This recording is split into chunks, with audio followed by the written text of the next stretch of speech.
మీరే డైరెక్టర్స్ని సెలెక్ట్ చేసుకుని చేయొచ్చు. బట్ ఏంటి మీకున్న ఎక్కువ కార్యాచరణ అంటే ఎక్కువ వేరే వేరే వ్యాపకాల వల్ల ఇలాంటి ప్లానింగ్ చేయడం జరిగిందా? దీని వెనక ఆలోచన ఎవరు? ప్రసన్న గారు ఏమన్నా ఉన్నారా? యాక్చువల్గా నేనైతే ఒక సినిమా తీయగలను, 2 సినిమాలు తీయగలను. ఒకళ్ళకి ఉపాధి కల్పించగలను, ఇద్దరికి ఉపాధి. ఈ డైరెక్టర్స్ అసోసియేషన్ నేను చూశాను. మన ఆదిత్య గారు కానీ, సాయి రాజేష్ బాబు కానీ, వీళ్ళు నాకున్న దాంట్లో వాళ్ళకి నాకున్న నాలెడ్జ్లో వాళ్ళు చాలా వాటి మీద నేను ఒక మాట చెప్పాను కదా, ఈ పిక్చర్స్ తీయండి, దాన్ని 100% ఆనెస్ట్గా సిన్సియర్గా తీస్తారనే నమ్మకంతో నెంబర్ ఆఫ్ పిక్చర్స్ ఎక్కువ అంటే షార్ట్ టైం పెద్ద 38 రామోజీరావు చూడండి ఎన్ని సినిమాలు తీశారు. ఆ మహానుభావుడు అన్నీ తీసినవన్నీ కూడా లో బడ్జెట్ పిక్చర్లు, ఎంత పెద్ద హిట్లైన కాంచన దగ్గర నుంచి, ప్రతిఘటన దగ్గర నుంచి, అమ్మాయి మయూరి సినిమాల దగ్గర నుంచి ఎంత హిట్లైనవి. అందుకని వీరు ఇందులో నిష్ణాతులు. అజయ్ కానీ నేను ఒకటే చెప్పాను బాబు వాళ్ళకి, మీరు సిన్సియర్గా చేయండి, 7 గంటల షార్ట్ తీయండి. పేమెంట్ 5 నిమిషాలు లేట్ అయితేనే నాకు ఫోన్ చేయండి, ఈ లోపు నాకు చేయొద్దు. నాకు 5 నిమిషాలు లేట్ అయితే ప్రసన్న మీద, అజయ్ కుమార్ మీద యాక్షన్ తీసుకుంటాను. నేను క్వాలిటీ ప్రోడక్ట్ ఎట్లా రాదో చూద్దాం. ఎందుకంటే నేను ఆల్రెడీ వాటిలో సక్సెస్ అయ్యాను. ఆ రోజుల్లో నాకు కొంచెం యంగ్గా ఉన్నప్పుడు చిన్న చిన్న సినిమాలు తీసి చాలా సంపాదించాను. అది మళ్ళీ ఇప్పుడు చేయవచ్చు అనేది ఆలోచన. అందుకని నెంబర్ ఆఫ్ పిక్చర్స్ ఎక్కువ వస్తే బాగుంటుందని. ఓకే సారేష్ గారు, అంటే ఇది ప్రాక్టికల్గా ఎంతవరకు దీన్ని చేయొచ్చు? నవీన్ మేడం గారు చెప్పారు 2.5 crores అని. ఇప్పుడున్న పరిస్థితులకి చేయొచ్చా? దీనికోసం సపరేట్గా ఏమన్నా ప్లానింగ్ అనేది చేయాల్సి ఉంటుందా, రెగ్యులర్గా కాకుండా? సార్, నేను ఇప్పటి వరకు 3 సినిమాలు ప్రొడ్యూస్ చేశానండి. మొదటి సినిమా హృదయకాలం 80 లక్షల్లో తీశాను. కొబ్బరిమట్ట 2 కోట్లలో తీశాను. కలర్ ఫోటో 1,75,00,000 తీశాను. ఇప్పుడు ఇమీడియట్లీ ప్రొడక్షన్ అయ్యే ఇప్పుడు అవుతున్న ఒక సినిమా కూడా 1,50,00,000 చేస్తున్నాం. చాలా ఈజీగా అచీవ్ చేయగలిగిన నంబర్ అండి. లిటిల్ హార్ట్స్ కానీ, ఈరోజు 90s కానీ చాలా ఈజీగా అచీవ్ చేయగలిగిన నంబరే. ప్రీ ప్రొడక్షన్ ఎంత స్ట్రాంగ్గా చేస్తే మనం ఆ బడ్జెట్లో 3 కోట్లు చాలా క్వాలిటీ ప్రోడక్ట్ కనిపిస్తుంది. అండ్ మాకు ఫెడరేషన్ కూడా నాకు తెలిసి సపోర్ట్ చేస్తామని మాట ఇచ్చారు. చిన్న సినిమాలకి సపరేట్ ప్రైస్ సిస్టమ్ ఉంటుంది. సో అది ఫెడరేషన్ అధ్యక్షులు అనిల్ గారు కూడా ఆ రోజు మాట ఇచ్చారు. వాళ్ళ హెల్ప్ కూడా తీసుకుంటాం, అచీవ్ చేస్తామండి. స్టోరీ సెలక్షన్ అనేది చాలా ప్రాక్టికల్గా చాలా మీకు ఎక్కువ ఇబ్బంది, అంటే దానికోసం ఎక్కువ వర్క్ చేయాల్సి ఉంటుందా ఎట్లాగా? అవునండి, అందుకే సీనియర్ సహకారంతో పాటు మేము యాక్టివ్ మెంబర్ శ్రీరామాదిత్య, నేను, శైలేష్, వేణు ఉడుగుల అందరం ఎవరికి వారు ఇండివిజువల్గా కథల్లో వింటూ ఫిల్టర్ చేసుకుంటూ తర్వాత నెక్స్ట్ స్టెప్కి కమిటీ అందరూ వినేలాగా అలా ప్లాన్ చేసుకున్నామండి. సార్ చదవాడు సార్ ఫిల్మ్ డెవలప్మెంట్ కార్పొరేషన్ అని ఒకటి ఉంది. ఇండస్ట్రీని డెవలప్ చేయాలి అంటే ఎఫ్డిసి ద్వారా కొన్ని సినిమాలు తీయాలి, కొత్త వాళ్ళకి అవకాశాలు ఇవ్వాలి, ఇండస్ట్రీని అభివృద్ధి చేయాలనేది దాని లక్ష్యం. ఆ లక్ష్యాన్ని మీరు తీసుకొని ఇండస్ట్రీలో ఎంతమందికి అవకాశం కల్పించడం ఒక గొప్ప నిర్ణయంగా మేమందరం భావిస్తున్నాం. అయితే దీనిలో చాలామంది ఇప్పుడు దర్శకుల సంఘంలో చాలామంది అవకాశాలు లేని దర్శకులు ఉన్నారు. వాళ్ళని ఎంపిక చేయడానికి ఒక ప్రత్యేక కమిటీ పెట్టారు. సో ఎంతమందికి అవకాశం ఇవ్వబోతున్నారు? దీనిలో చాలామంది ఉన్నారు, కొత్త అప్కమింగ్ మెంబర్షిప్ తీసుకున్న వాళ్ళు ఉంటారు. చాలామంది అవుటర్స్ వేరే నిర్మాతలు పెట్టి సినిమాలు తీస్తూ ఉన్నారు. సో కంటిన్యూ వాళ్ళల్లో ఉంటుందా? కొత్త వాళ్ళ దర్శకులు ఉంటారా? కేవలం దర్శకుల సంఘంలో ఉన్న వాళ్ళకి మాత్రమే ఈ అవకాశం ఉంటుందా? నేను యాక్చువల్గా ఈ ఆలోచన బిఎన్ ఆదిత్య గారు, రాజేష్ బాబు గారు వీళ్ళిద్దరిని చూసి నాకు వచ్చింది. నాకు ఒక్కటే నమ్మకం, ఆ మనిషి ఫేస్ చూసి నేను నాతో అంతకుముందు ట్రావెల్ చేసిన డైరెక్టర్స్ కానీ మీరు ఎవరైనా సరే ఇక్కడ ఉన్న వాళ్ళందరూ కూడా నా గురించి బాగా తెలుసు మీకు. నాకు ఆ ఫేస్ చూస్తేనే వాళ్ళు ఎంత మంచివాళ్ళు, ఎంత సిన్సియరు, వాళ్ళని ఏదైనా నమ్మొచ్చు అని ఒక నిర్ణయం తీసుకున్నాను దానికి. అది అందుచేత మీరు అన్నది ఇప్పుడు ఆ బాధ్యత వాళ్ళిద్దరూ ప్లస్ అజయ్, ప్రసన్న వాళ్ళకి వదిలేసా. ఇంక నేను అందులో ఏలు పెట్టను, డబ్బు ఇవ్వడం తప్ప నేను దాని జోలికే వెళ్ళను. కాకపోతే వెళ్తా ఎప్పుడు 7 గంటలకు షార్ట్గానే వాళ్ళు తీయపోతే ఊరుకో. నేను ముందే చెప్తున్నా, సిన్సియారిటీ, డిసిప్లిన్ ఉండాలి. నేను కరెక్ట్గా డబ్బు ఇచ్చినప్పుడు వర్క్ కూడా కరెక్ట్గా జరగాలి. ఆ నమ్మకం నాకు వాళ్ళిద్దరి మీద ఉంది. ఇంకోటి కూడా చెప్తున్నాను మీకు, మా వాళ్ళు 10 సినిమాలు అన్నారు కదా, ఏదన్నా ఒక మార్కెటబుల్ ఉన్న ఆర్టిస్టులు నేను చూసేదల్లా సినిమా ఇండస్ట్రీలో డిసిప్లైన్గా ప్రోడక్ట్ బయటికి వెళ్తే, క్వాలిటీ పిక్చర్స్ బయటకు వస్తే, నా మోటివ్ వల్ల సింగిల్ స్క్రీన్లు బాగున్నంత కాలం సినిమా ఇండస్ట్రీ చాలా బాగుందండి. సింగిల్ స్క్రీన్ నాకు దాంపత్యం కానీ, జీవిత ఖైదీ కానీ, లేకపోతే వృక్షాల ముహూర్తం రోజే నాకు డబ్బు తెచ్చేవాళ్ళు డిస్ట్రిబ్యూటర్స్. ఎట్లా వచ్చేవి? ఆ థియేటర్స్ దగ్గర సింగిల్ స్క్రీన్ దగ్గర కూర్చొని ఆ ఓనర్తో కాలక్షేపంగా మాట్లాడుతూ, పలానా ఆయన సినిమా తీస్తున్నారు, మనం హైయర్ వేసుకుందామంటే వీళ్ళందరూ కలిసి డిస్ట్రిబ్యూటర్ డబ్బు ఇచ్చేవాళ్ళు సింగిల్ స్క్రీన్ దగ్గర. వాళ్ళకి డిస్ట్రిబ్యూటర్ ముహూర్తం రోజు మనకు డబ్బులు ఇచ్చేవాళ్ళు. ఆ కళ మళ్ళీ తేవాలని ఒక బుడత ప్రయత్నం నేను చేస్తుంది ఇప్పుడు ప్రస్తుతానికి. బట్ ఏదైనా పెద్ద పిక్చర్లు వచ్చి వాళ్ళు రికమెండ్ చేస్తే అవి కూడా చేస్తా. నేను అన్ని 500 కోట్ల బడ్జెట్ అయినా చేస్తా. కానీ ఇనిషియల్గా ఇది ఒక పద్ధతిగా యూత్ని ఎంకరేజ్ చేద్దామని నాకు మెయిన్ కొత్త డైరెక్టర్స్ని, కొత్త సబ్జెక్ట్స్ని. బట్ క్వాలిటీ దగ్గర 30 కోట్లు కాదు, అది కొంచెం ఎక్కువైనా పర్లేదు. క్వాలిటీ దగ్గర మాత్రం కాంప్రమైజ్ అవ్వను. అది బాబు. శ్రీనివాస్ సార్. ఒక్క నిమిషం అండి. ఇంకా నా కొత్త వాళ్ళు, దర్శక సంఘంలో లేని వాళ్ళు, వాళ్ళ దగ్గర కథ ఉంటే మీరు ఫస్ట్ దర్శక సంఘంలో మెంబర్ అవ్వాలి. మీరు మెంబర్ అయితే మాకేం అబ్జెక్షన్ లేదు, వింటాము, చేస్తాము.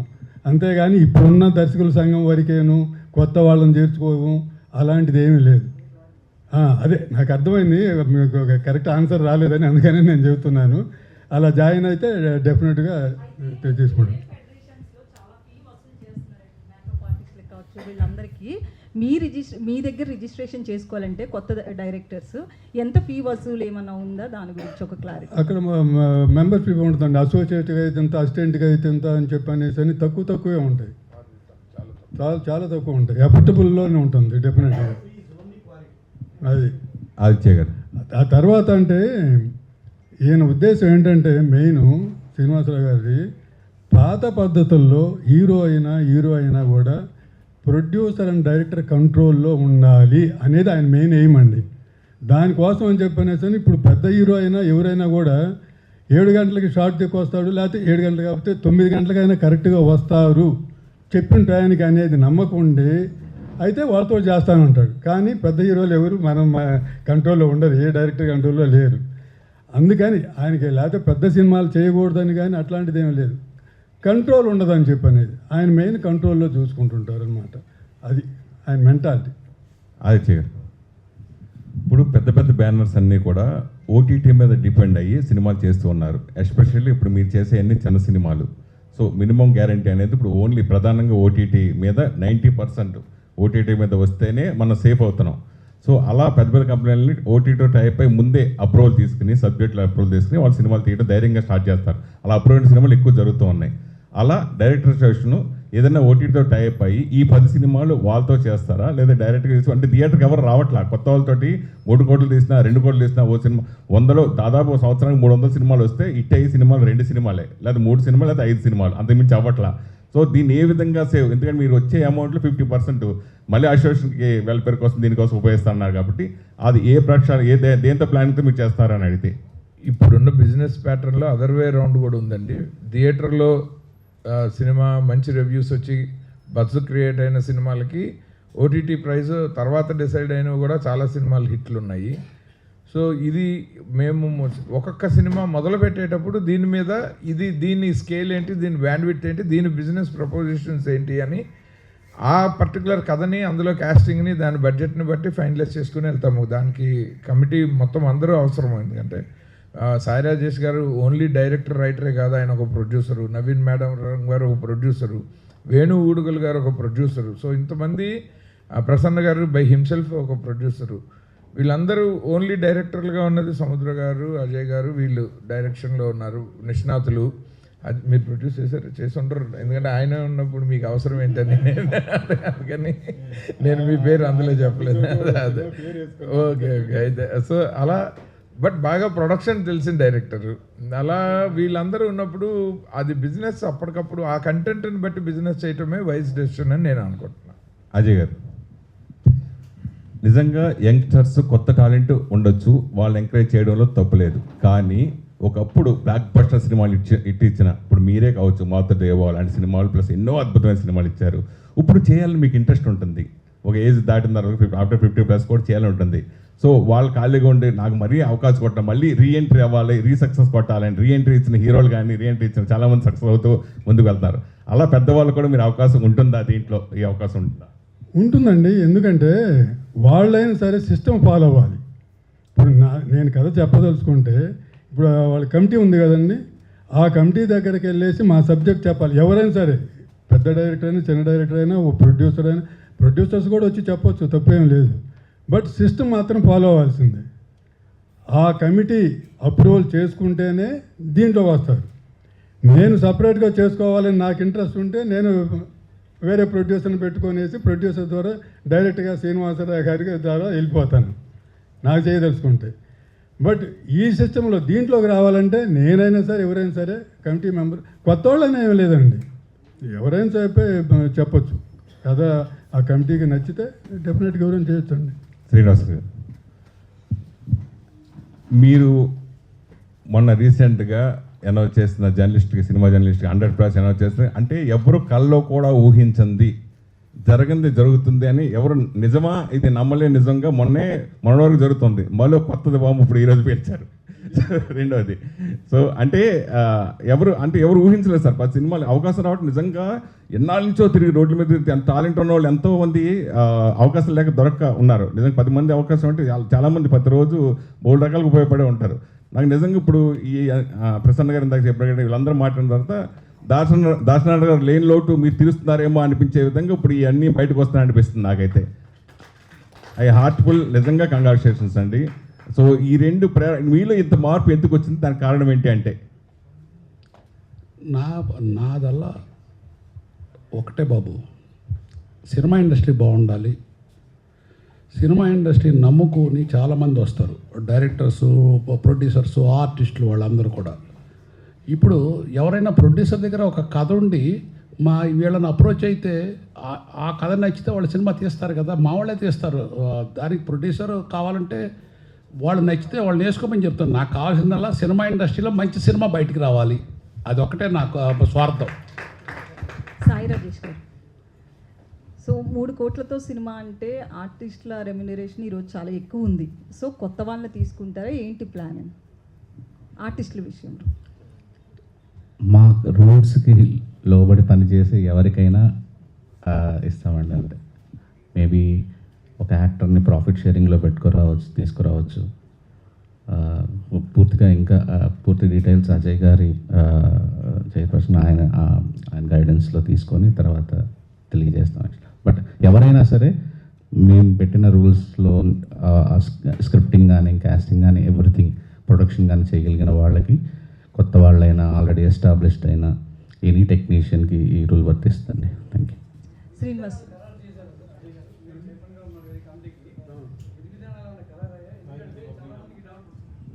మీ డౌట్స్ ఏంటో చెప్పండి. విధి విధానాలు చేసాం మేము, కానీ అవి ఎవరికి వర్తిస్తాయి? కథ చెప్పడానికి వచ్చిన వాళ్ళకే వర్తిస్తాయి. అది ప్రెస్ వాళ్ళకి చెప్పడానికి అది కాదు కదా. అవి అంతే. అది చెప్పాను కదా, మీరైనా కూడా దర్శక కుటుంబంలో చేరితే జాయిన్ అయితే మీకు వర్తిస్తుంది. అప్పుడు మీకు తెలుస్తుంది రూల్స్ ఏంటి ఏదని చెప్పనేది. అది శ్రీనివాస్ అంటే ఫిల్మ్ ఇండస్ట్రీ మీద అంటే కొన్నాళ్ళ నుంచి 1000 కోట్లు కావచ్చు, 100 కోట్లు కావచ్చు సంపాదించిన వాళ్ళు చాలామంది ఉన్నారు. అంటే ఆర్టిస్టులు అయినా, డైరెక్టర్స్ అయినా, ప్రొడ్యూసర్స్ అయినా.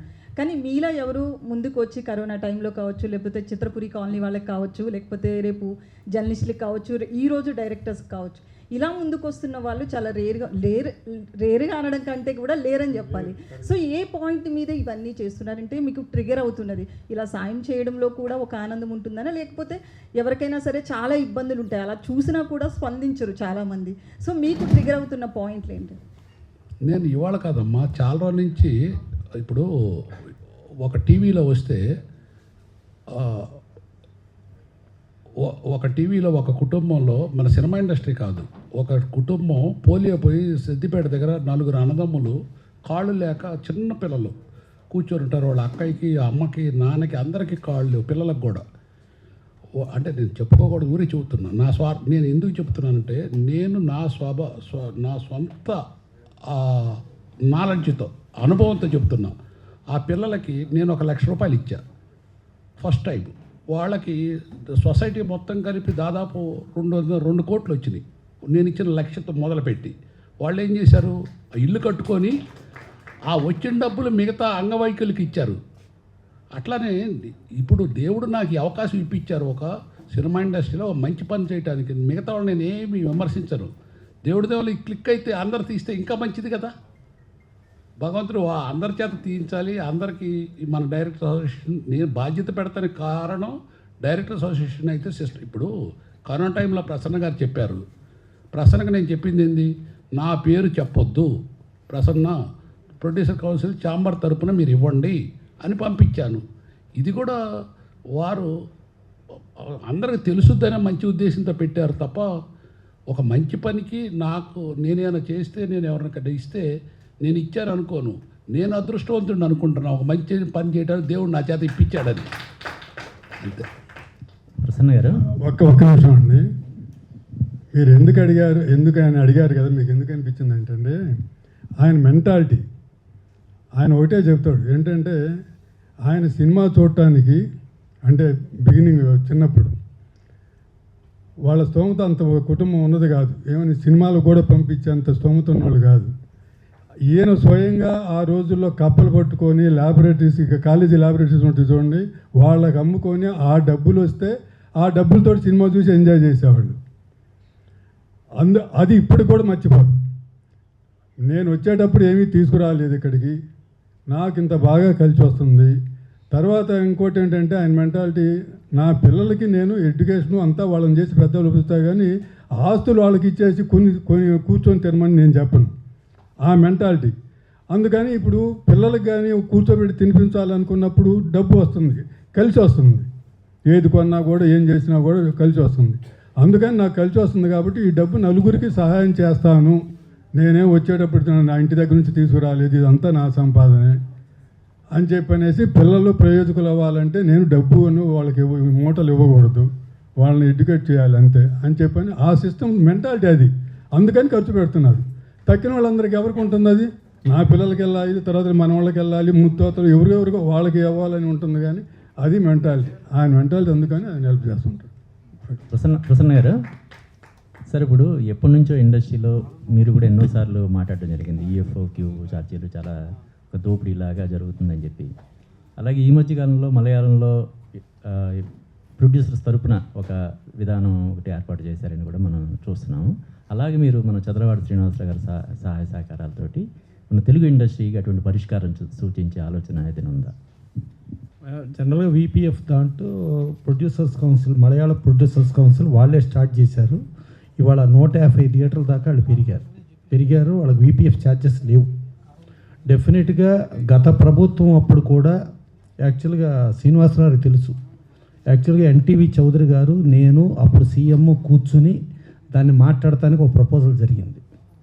దాని తర్వాత లేటర్లో అప్పుడు మినిస్టర్లు కొడాలి నాని, పేరు నాని, నేను సీఎం కూర్చొని కూడా మాట్లాడటానికి ఒక ప్రపోజల్ అయ్యింది. అప్పుడు ఏంటంటే ఫస్ట్ ఆఫ్ ఆల్ ఈ ఏదైతే మిషన్లు ఉన్నాయో ఈ మిషన్లన్నీ గవర్నమెంటే పెడితే గవర్నమెంట్కి ట్రాన్స్పరెన్సీ అకౌంట్, అంటే ట్యాక్సేషన్లో ఏ సినిమాలు ఆడాము ఏ సినిమాలు ఆడలేదు పిక్చర్ క్లియర్గా తెలుస్తుంది. ప్లస్ ఆడియన్స్ ఎంతమంది ఉన్నారో క్లియర్గా తెలుస్తుంది.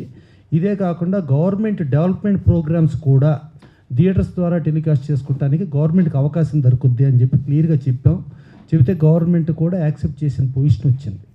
అయితే ఆ తర్వాత లేటర్లు ఏంటంటే మన దురదృష్టం ఏంటంటే గతంలో ఎవరో కూడా ఏ స్టార్లు కూడా టికెట్ రేట్లు పెంచమని ఎప్పుడు కూడా ప్రభుత్వాల దగ్గరికి వెళ్ళాల. అప్పుడు ప్రభుత్వాల దగ్గర టికెట్ రేట్లు పెంచడానికి వెళ్ళిన ప్రహసనంలో మనది పక్కకిరిపోయింది. డెఫినెట్గా రేపు కూడా ఇప్పుడు నిన్న కూడా ఒక మీటింగ్ జరిగింది. మీటింగ్లో మైత్రి వాళ్ళు ఒక 30 థియేటర్లు ఉన్నాయి, 30 థియేటర్లకి మేము విపిఎఫ్ ఛార్జెస్ తీసుకోమని చెప్పి వాళ్ళు అనౌన్స్ చేశారు. Very clear. ఓకే. అలాగే మల్టీప్లెక్స్లు ప్రతి చోట కూడా మల్టీప్లెక్స్ వాళ్ళు ఓన్గానే ప్రొజెక్టర్లు పెట్టుకున్నారు. కానీ వాళ్ళ ఊరిని ఒక కమిషన్ ఏజెంట్ లాగా పెట్టుకుని ఆ కమిషన్ ఏజెంట్ ద్వారా ఈ రేట్లు తీసుకుంటున్నారు. నల్లగండలో ఒక కాంప్లెక్స్ ఓపెన్ అయితే వాళ్ళు విపిఎఫ్ ఛార్జెస్ తీసుకోవట్లా. వాళ్ళను కూడా ప్రెషరైజ్ చేసి అది రకరకాలుగా జరిగింది. సో దాని మీద కసరత్తులు జరుగుతున్నాయి. డెఫినెట్గా ఇంకోటి ఏంటి, మనకు సన్సెట్ క్లాజ్ అని ఉంటుంది. అంటే జనరల్గా ఒక మిషన్కి ఇన్కమ్ ట్యాక్స్లో ఎవ్రీ ఇయర్ 15% డిప్రిసియేషన్ అవుద్ది. ఆ 15% డిప్రిసియేషన్ అయితే 7 నుంచి 8 ఏళ్ళకి వచ్చేటప్పటికి ఆ మిషన్ జీరో వాల్యూ అయిపోద్ది. ఆ జీరో వాల్యూనేమో అమెరికన్ హాలీవుడ్ ఫిల్మ్స్కి జీరో వాల్యూ అయిపోయి వీపీఎఫ్ ఛార్జెస్ వసూలు చేయట్లే. అలాగే యాష్రాజ్ ఫిల్మ్స్ కానీ మళ్ళీ వైకామ్ కానీ వాళ్ళకి ఛార్జ్ చేయట్లా, లేకపోతే వెరీ మినిమం చేస్తున్నారు. కానీ మన తెలుగు సినిమాలకి స్టార్ట్ అయినప్పుడు కంటే కూడా ఇప్పుడు డబుల్ రేట్లు అయిపోవటం, ప్లస్ ఏమో అసలు ట్రాన్స్ఫర్ రేట్లు ఒకప్పుడు ఉండేవి కాదు, ఇప్పుడు ట్రాన్స్ఫర్ రేట్లు ఇది ఒక రకమైన మోనోపలి వ్యవస్థలాగా ఉంది. దీని మీద కాంపిటేటివ్ కమిషన్ ఆఫ్ ఇండియాలో కేసు వేయటం జరిగింది. కేసు ఒకసారి మనం ఇది ఇండస్ట్రీ మొత్తం అంతా ఇచ్చేసి ఒక సమిష్టిగా బంద్ చేద్దామని అనుకుంటే వాళ్ళు ఇండస్ట్రీ మీద కేసు వేశారు. లేటర్లో కాంపిటేటివ్ కమిషన్ ఆఫ్ ఇండియా ఈ క్యూబు ఈఎఫ్ఓ వీళ్ళ మీద తీవ్రంగా పనిష్మెంట్ కింద వాళ్ళకి ఫైన్ వేయటం జరిగింది. ఇప్పుడు కూడా దాని మీద వితిన్ 3-4 మంత్స్లో చాలా స్ట్రాంగ్గా డిసిషన్ వస్తుంది. ఆ డిసిషన్ వస్తే డెఫినెట్గా వీపీఎఫ్లు అవన్నీ అంటే ఇంకోటి ఏంటంటే మన దగ్గర తెలుగు ఇండస్ట్రీలో ఒక దురదృష్టం ఏంటంటే స్టార్లు మన దగ్గరే ఉంటారు, ప్రొడ్యూసర్లు మన దగ్గరే ఉంటారు, డిస్ట్రిబ్యూటర్లు మన దగ్గరే ఉంటారు, ఎగ్జిబిటర్లు మన దగ్గరే ఉంటారు. అందరం మనమే అవుతాం. ఆ మనమే అవ్వటమే ఇక్కడ సమస్య. ప్రొడ్యూసర్ దారిన, డిస్ట్రిబ్యూటర్ దారిన, ఎగ్జిబిటర్ దారిన, స్టార్ల దారిన ఉంటే అన్నీ సక్రమంగా ఉంటాయి. సో నిన్న కూడా ఒక మీటింగ్ జరిగింది, సౌత్ ఇండియా మీటింగ్ అని చెప్పి జరిగింది ప్రొడ్యూసర్స్. ఆ ప్రొడ్యూసర్స్ మీటింగ్లో దీని మీద పర్ఫెక్ట్గా చేద్దామని చెప్పి అనుకుంటాం. దాంట్లో మైత్రి వాళ్ళు మేము తీసుకోమని అనౌన్స్ చేయటం. గతంలో దిల్ రాజు గారు కూడా నేను కానీ నాకు సంబంధించిన టీముల్లో కానీ మేము వీపీఎఫ్ తీసుకోమని ఆయన ఛాంబర్ ప్రెసిడెంట్గా ఉన్నప్పుడు అనౌన్స్ చేశారు. బట్ అది కార్యరూపం దాల్చలేదు. డెఫినెట్గా వాళ్ళు మైత్రి వాళ్ళు ఇది చేశారు కాబట్టి అదంతా కార్యరూపం దాల్చి ఆ వీపీఎఫ్ ఛార్జెస్ వసూలు చేయటం అనేది మాత్రం చాలా దుర్మార్గం, దురదృష్టకరం. దాంట్లో ఛాంబర్లో కూడా కోర్టులో కేసేసి discrimination of the language. English సినిమాలకేమో there is no VPF charges, Hindi సినిమాలకేమో వెరీ లెస్ ఆర్ లేకపోవటం, తెలుగుకి ఇంత ఎక్కువ ఉండటం అనేది డెఫినెట్గా కోర్టు వేస్తే కోర్టు డెఫినెట్గా అక్షంతలు వేసి వాళ్ళని వాయితేస్తుంది. సిసిఐ కూడా వాళ్ళకి ఎగెనిస్ట్గా వచ్చింది. డెఫినెట్గా ఇవన్నీ కార్యరూపం దాల్స్తుంది. ఇందాక మా వాళ్ళు అడుగుతూ ఏదో ఆ సినిమాలకి ఓటీటీ ఉంది అది ఇది అని మాట్లాడుతున్నారు. ఇవాళ ఏ సినిమా అయినా ఓటీటీకి బాక్స్ ఆఫీస్ లింక్ పెడుతున్నారు. ఒక మినిమం మేము మీకు ఎంత ఇస్తాం, ఇంత ఇచ్చి ఇక్కడ నుంచి బాక్స్ ఆఫీస్లో ఇంత వస్తే ఇంత రేటు, అక్కడి నుంచి ఇంత వస్తే ఇంత రేటు, అంటే బాక్స్ ఆఫీస్ ఇంటర్లింక్ ఉంటుంది. సో ఆ బాక్స్ ఆఫీస్ ఇంటర్లింక్ అనేది వర్తిస్తుంది కాబట్టి డెఫినెట్గా ఇవాళ లిటిల్ హార్ట్స్ ఈటీవీ చేశారు, సూపర్ హిట్. అది థియేటర్కి వెళ్తే పెద్ద హిట్ అయింది. అట్లాగే రాజు వెడ్స్ రాంబాయి, అలాగే ఈషా, ఇట్లా ఎన్నో సినిమాలు, అలాగే కమిటీ కుర్రాళ్ళు, ఇప్పుడు మన రాకాశ కూడా మంచి ఓపెనింగ్ వచ్చింది. సో ఇట్లా వస్తున్నప్పుడు డెఫినెట్గా ప్లస్ డైరెక్టర్స్ అసోసియేషన్కి ఈ బాధ్యత చదలవాడి శ్రీనివాసరావు అప్పచెప్పటంలో ఏంటంటే వీళ్ళందరూ నిష్ణాతులు. ఇప్పుడు ఆయన మనసంతా నువ్వేల నుంచి స్టార్ట్ అయ్యి ఈయనేమో ఎవడుకోలాడదా ఇవన్నీ చాలా సినిమాలతో స్టార్ట్ అయ్యి ఈయనేమో హృదయకాలం అంటే సినిమాని కంటెంట్ని నమ్ముకుని ఆ కంటెంట్ని స్టార్ని చేసిన స్టార్ డైరెక్టర్లు అయ్యారు. వీళ్ళు నేషనల్ అవార్డు విన్నర్స్ అయ్యారు. ఇలాంటి వాళ్ళ చేతిలో పెడితే కంటెంటే హీరోగా ముందుకెళితే డెఫినెట్గా ఆ కంటెంట్లతోనే ఎంతోమందికి ఫ్యూచర్ వస్తుంది, న్యూ జనరేషన్ వస్తుంది అని చదలవాడ శ్రీనివాసరావు గారి ఆశయానికి, ఆ ఆశయం నెరవేరటానికి వీళ్ళు రైట్ టీమ్ అని చెప్పి అసోసియేషన్కి అప్పచెప్పడం జరిగింది. Thank you. కానీ ప్రసన్న గారు అంటే నెగిటివ్ అని కాదు, ఈ వంటగాళ్ళు ఎక్కువైతే అనే ఒక ఇది ఉంటుంది కదా, దీన్ని మీరు ఎలాగ సమన్వయం చేయబోతున్నారు? కాదు ఇప్పుడు మీకు అదేగా చెప్తాను. ఇప్పుడు వీళ్ళు స్క్రూటినీలో వీళ్ళు మాస్టర్లు. ఇప్పుడు డెఫినెట్గా ఆయన సొంత ఇప్పుడు ఒక హృదయ కాలేయం ఉంది. హృదయ కాలేయం ఆయన సినిమా చేస్తున్న రోజున మనం బయట ఉంటే మనం ఏమేమి కామెంట్స్ చేస్తామో, మనం కెమెరాలో వెనకుంటే మనం ఎట్లా మాట్లాడుకుంటామో మీకు తెలుసు, నాకు తెలుసు. కానీ అలా మాట్లాడుకున్న మాటల్ని ఆ మాటలు నిజం కాదని ఆయన పబ్లిక్లోకి వెళ్ళి అది సూపర్ హిట్ చేసి ప్రూవ్ చేసుకున్నాడు ఆయన. అలాగే కొబ్బరిమట్ట ప్రూవ్ చేసుకున్నాడు ఆయన. అలాగే బేబీ వాళ్ళు నేషనల్ అవార్డు విన్నర్గా అటు అవార్డ్స్, ఇటు రివార్డ్స్, ఇటు డబ్బులు ఇవన్నీ వసూలు చేసుకున్నారు. ఆయన మనసంతా నువ్వే. ఇట్లా వీళ్ళందరూ ఒక ప్రూవ్డ్ పీపుల్. ఈ ప్రూవ్డ్ పీపుల్ అయినప్పుడు వీళ్ళకి ఏంటంటే మొహమాటం ఏమీ ఉండదు. ఓన్లీ కంటెంట్ అనేది హీరో.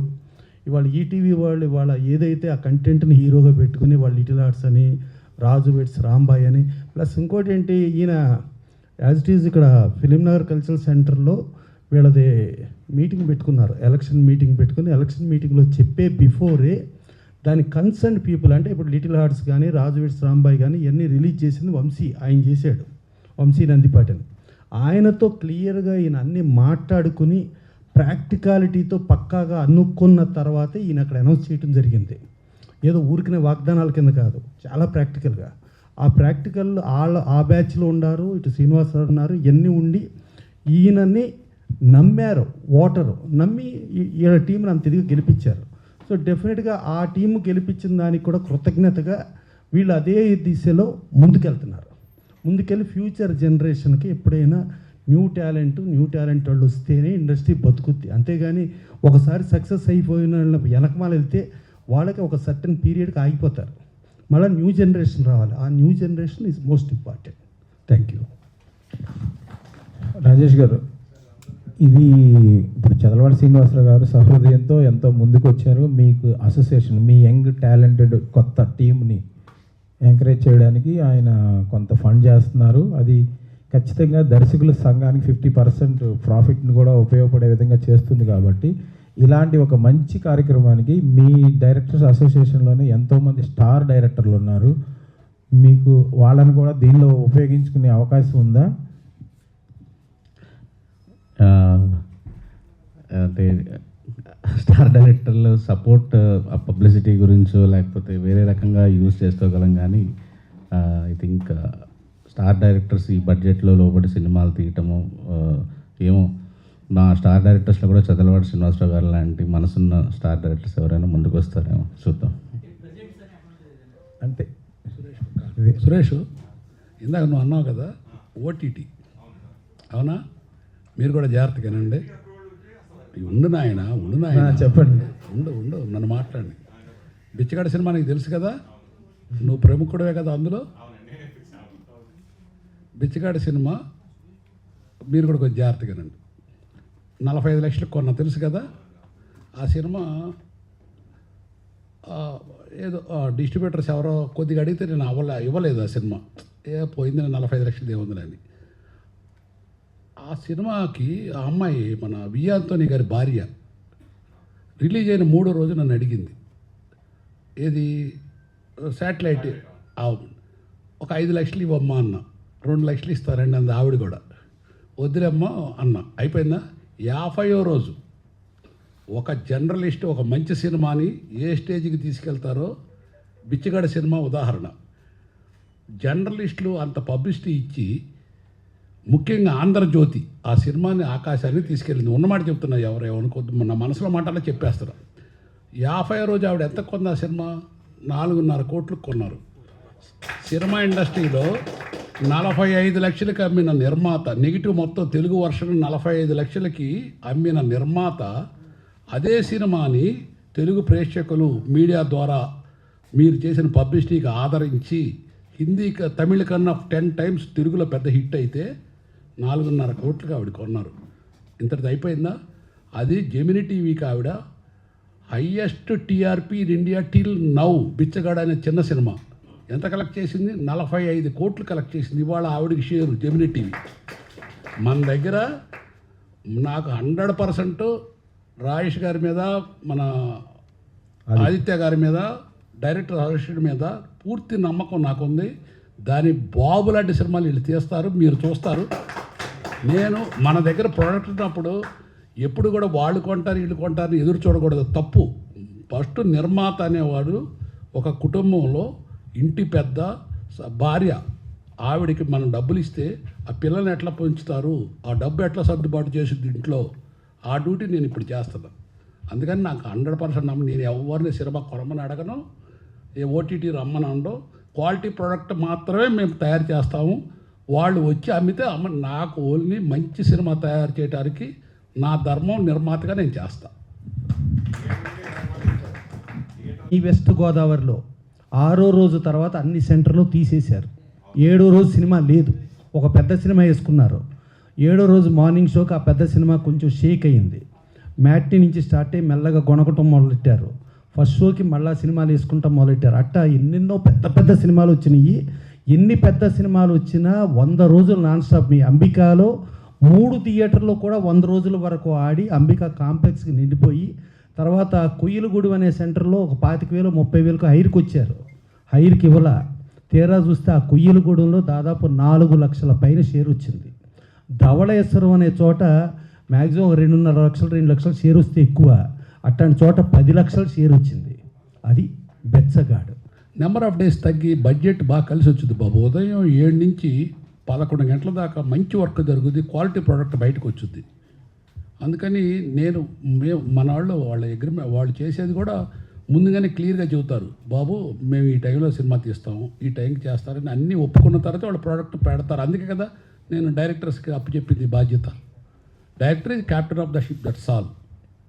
శ్రీనివాసరావు గారు, ముందు మీకు అభినందన తెలియజేయాలి. ఎందుకంటే అంత పెద్ద డెసిషన్ తీసుకున్నారు. చాలామంది అవకాశాన్ని డైరెక్టర్లకి ఇది చాలా పెద్ద ఆపర్చునిటీ. అలాగే తెలుగు ఇండస్ట్రీలో ఆపర్చునిటీ రాని ఆర్టిస్టులు కూడా ఉన్నారు. ఇప్పుడు నవీన్ గారు కానీ, మన సాయి రాజేష్ కానీ తీసిన సినిమాలు ఎక్కువ తెలుగు ఆర్టిస్టులకి ప్రయారిటీ ఇస్తుంటారు. మీ సినిమాలు కూడా అట్లాంటి రిస్ట్రిక్షన్స్ ఏమైనా ఉన్నాయా? తెలుగు ఆర్టిస్టులనే ఎక్కువ ప్రయారిటీ ఇవ్వాలని ఏమన్నా? మేము పెట్టిన మోటివే అది. తెలుగు సినిమా ఇండస్ట్రీలో వర్క్ ఉన్న వాళ్ళు ఎవరైనా సరే ఈ ఆర్గనైజేషన్ ద్వారా, ఈ కమిటీ ద్వారా వాళ్ళకి ఖచ్చితంగా మా వాళ్ళు అవకాశం ఇస్తారు. ఆ క్యారెక్టర్కి వాళ్ళకి ఎక్స్పీరియన్స్తో పాటు వర్క్ ఉన్న వాళ్ళని ఎవరినైనా మేము తీసుకుంటాం. మార్కెట్తో మాకు సంబంధం లేదు. Super sir.